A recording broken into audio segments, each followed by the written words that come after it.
ka-adventures.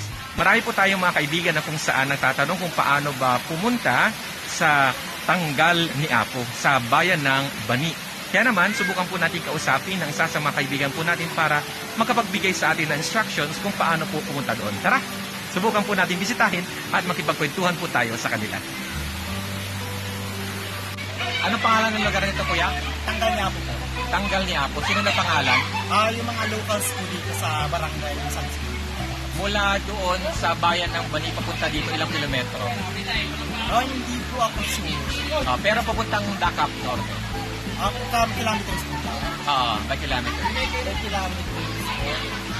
Siguro po mga 15 siguro, pero hindi ka familiar. Pero ang barangay nito, kaninong barangay? Itong place po talaga is San Simon po. San Simon, barangay ng Bani po, Pangasinan. after ng Dakap Norte. Opo. Pero ang dadaanan po natin pag pupunta tayo dito is Barangay Dakap Sur. Barangay Dakap Sur. Ang kanilang palatandaan, yung para meron silang palatandaan. Ano yung parang mag-resort ng daanan natin? Old Woods. Opo. Old Woods na lang yung nila. Tapos from the intersection doon, papasok Opo, dito. may papasukan po tayo doon na hindi po siya siktadong daan. Oo. Diretso na lang po yung intersection po. Diretso na lang. Kung sakasakali may gustong pumunta dito, sino pwedeng kontakin? Siguro po, pwede po natin i-contact yung mga locals dito, yung mga malapit po before doon. Or you can contact me rin po kasi meron po yung mga kasama ko before dito na willing naman pong Mag-guide. Kung sakali, ano pangalan mo, kuya? John Herald Baina. Anong phone number mo? Sir 916-4756-709. Ulitin nga. Sir 916-475-6709. Salamat!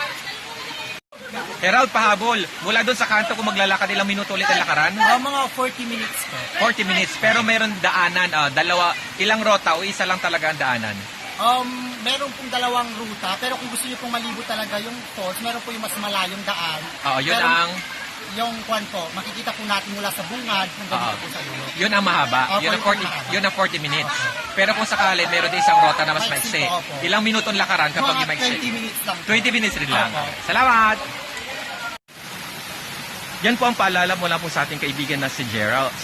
No po. Kaya naman, additional reminder po sa ating lahat, sa mga kaibigan po natin na pupunta po doon, mga ka-adventures, magdala po tayo ng extra na supot na paglagyan po natin ng ating mga kinainan o mga basura at wag po tayong magtapon basta-basta sa mga iba't ibang lugar. Tandaan, panatilihin po natin ng malinis ang lahat na marigalo ng inang kalikasan mula sa ating Panginoon. Halina po tayo, tinan po natin ang napakagandang lugar na ito.